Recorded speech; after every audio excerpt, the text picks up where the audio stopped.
I have a good woman. I ain't good looking, but I do some cooking. I'm the old fat guy. So use that oven if you want some lovin'. Be like the old fat guy.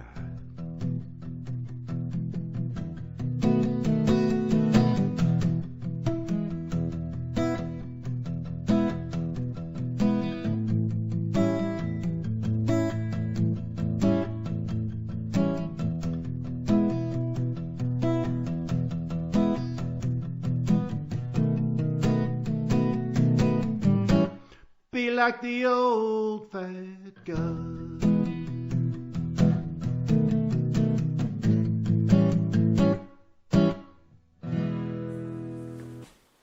Welcome to this episode of You Can Make It with the Old Fat Guy. That's me, David Farrell. I'm going to make something I really like. It's great for the holiday season or for entertaining because you can make them, put them in the freezer, and then cook them just before company arrives. And I'm speaking of sausage rolls. They are a great snack, a great appetizer, and a great finger food for entertaining. We're going to start this video, as we do with all our videos, with copious quantities of wine taken internally. And then the first thing we have to do is cut up our pork to make the sausage. Now, I've got a pork roast here. As you can see, it's a full roast with the bone in and the skin on. You can also buy a boneless roast or a bunch of pork steaks, as long as they're the pork shoulder or butt, because you need at least 20% fat in sausages. You just can't make a lean sausage. They come out too hard. So I just have to cut this roast up into 1-inch squares for my grinder. You'll see that it's got a skin on it. You don't want the skin in your sausages because it's just too tough. So we'll have to cut that skin off first. Just start going to work on it.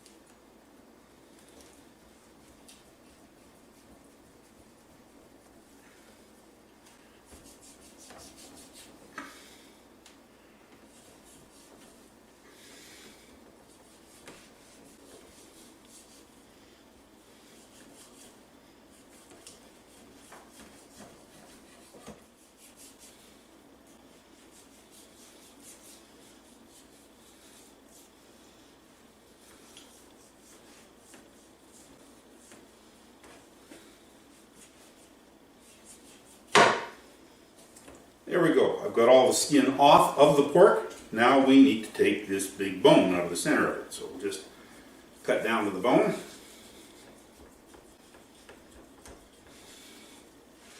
And cut along it.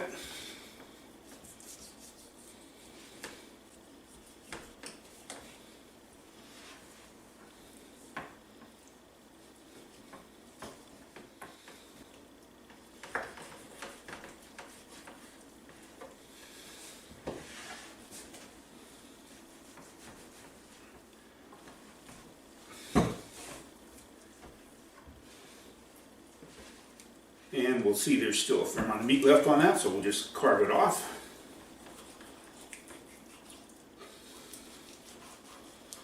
I've got the bones out. We'll just cut this up into about 1.5-inch chunks because that fits in my grinder. Now, one of the things you need to know about making sausage is it's very important to always keep the meat cold. You'll end up with a better texture and a better taste if the fat doesn't have a chance to rend out of it. So make sure that when you're not doing something with the meat, you put it in the fridge to keep it cold.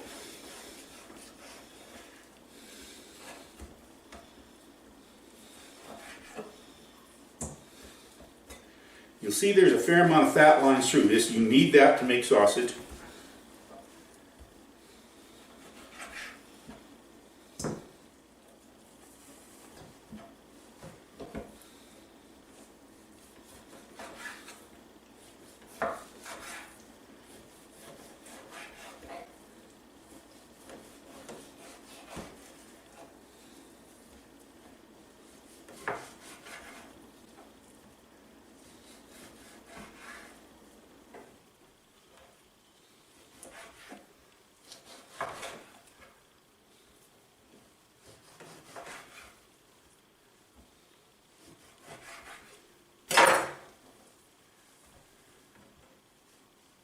Now that I've got the meat all cut up into squares, I'm going to put it back in the fridge and I'm going to set up my grinders. So just give me a moment. So I've got my grinder set up on my KitchenAid stand mixer. You can use an old hand grinder or any kind of meat grinder you've got. I've used the small plate on my grinder, but the medium will do as well. So I'm just going to run this meat through my grinder.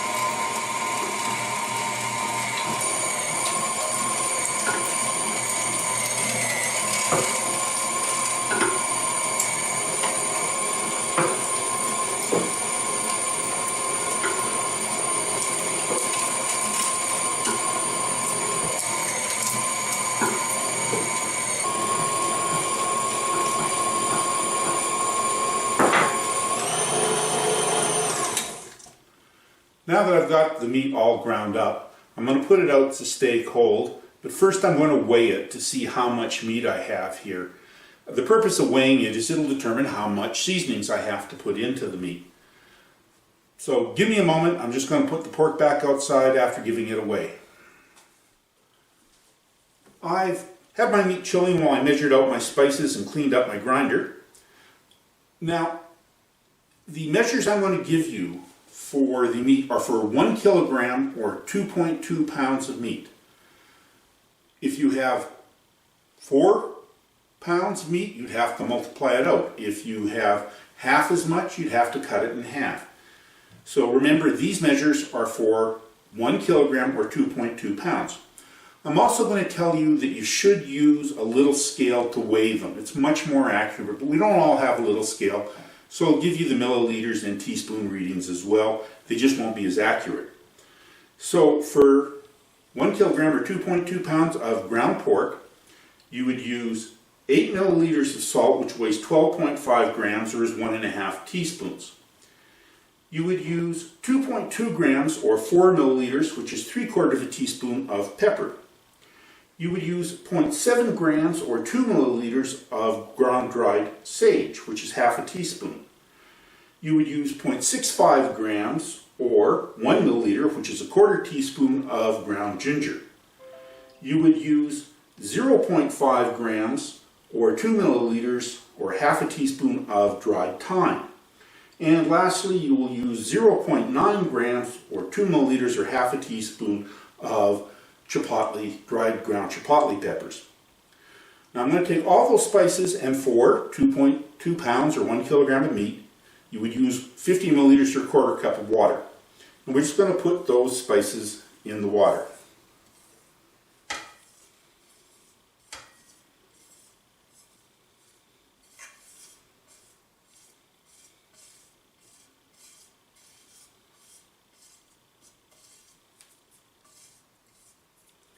And we'll just take a fork and mix that up into a slurry.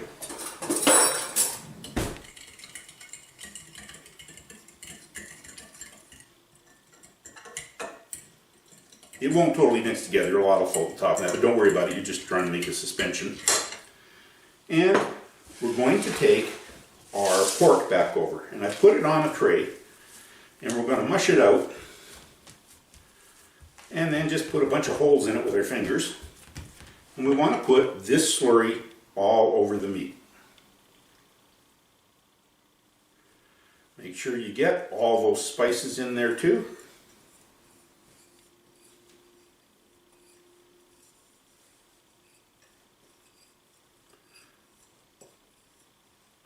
And this is where it's important that you wash your hands before all your cooking, because we're going to put our hands right into this pork and start mixing it up.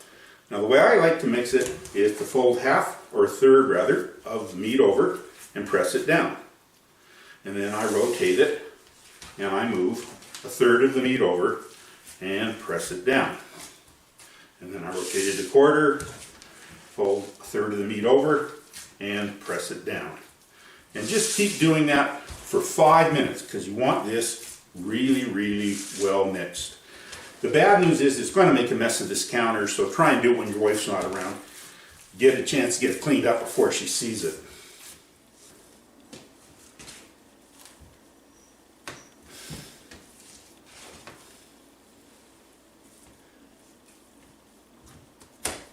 Now that I've mixed the meat for 4 minutes, it is well mixed. It gets a little bit of a tacky texture, which is what you want. Just press it out flat. And then this is going to go in the refrigerator for at least half an hour to chill out. That'll give us just enough time to clean up this counter and keep the wife happy. So give me a minute.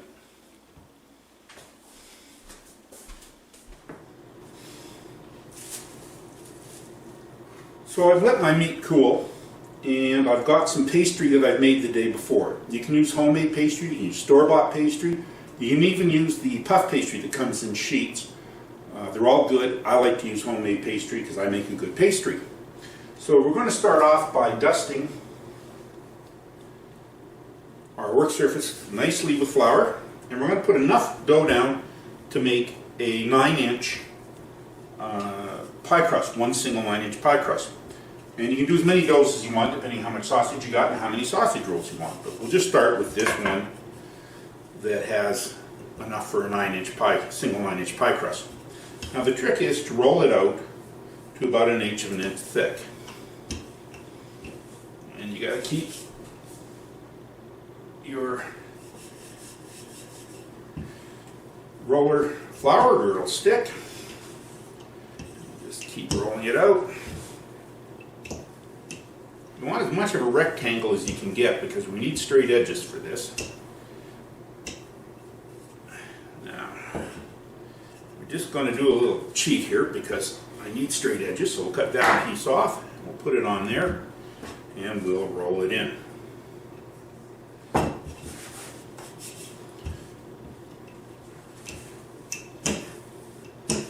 There we go. So we've got a pretty good rectangle, and it's about 1/8 of an inch thick, which is what we're looking for. Now if you got any cracks like that, just wet your finger and mash it down. Okay, so we want to cut it into a pretty consistent rectangle, so we'll just cut the raggedy edges off like that. Now you want to roll a bit of your sausage up into about 3/4 of an inch diameter cylinder. Doesn't matter if it's exact, but just roughly. And it's got to be just a bit longer than your pastry is wide. There we go. Now, just carefully work the edge of the pastry up. And slowly keep working it up until that edge runs along the seam there. And then we're just going to take our fingers and wet them and run it along there a little bit and turn it a bit more so it's got an edge to seal on.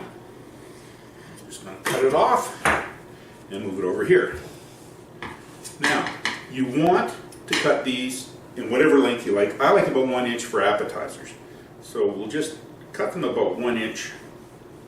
Now you want a slicing knife, not a French knife. You don't want to slice down to it or you'll crush it. So just take a slicing knife. You can use a bread knife or sharp ham slicer like this, and slowly work your way through each sausage roll. Don't worry about anything squishes out like that, just push it back in.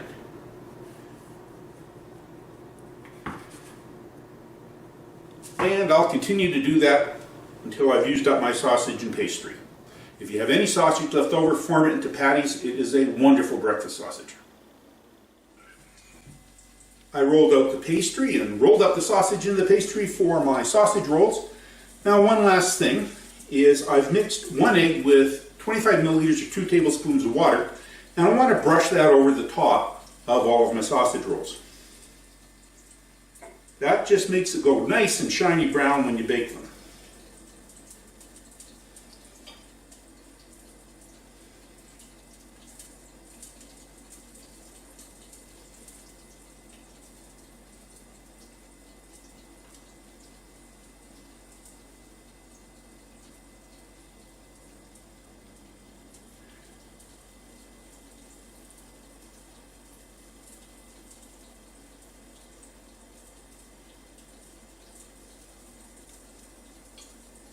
now I'm going to take the sausage rolls and I'm going to leave them on this tray and I'm going to put them in the freezer for an hour to freeze them so they're separated. Then you can just put them into a plastic bag in whatever size servings you want, 4 or 5 in a bag, 6, 8, 10, whatever you want, and keep that bag in the freezer and use them over the next month, month and a half. When it comes time to use them, you just have to put them in a 375-degree oven for 25 minutes. So give me a moment while I put these in the freezer. So my sausage rolls have sat for an hour in the freezer, so they're all nicely firmed up and won't stick together. Then I just like to put them in groups. For me, I use 8. You can use any size you want. I'm going to put maybe 6 sausage rolls on a sheet of cellophane or plastic wrap, and then just seal them up and put them in a Ziploc bag. And by doing this, I can put all this back in the freezer and I can just take out 6 sausage rolls anytime I want, bake them for 375 degrees for 25 minutes, and I'll have fresh warm sausage rolls. Of course, for today, we do want to see the finished product. And Yao has a couple that don't look quite that nice, so I cooked them up. Let's give one of our sausage rolls a taste.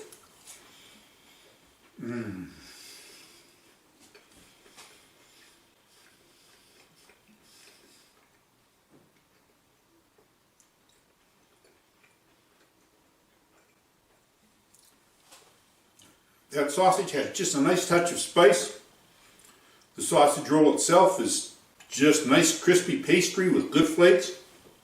This is a delicious sausage roll, and you can make it. When dinner time gets here, and your wife has made it clear, it's your turn to cook, my dear. You have no need to fear. Make the dinner feast your spouse, bring peace into your house. You can make it.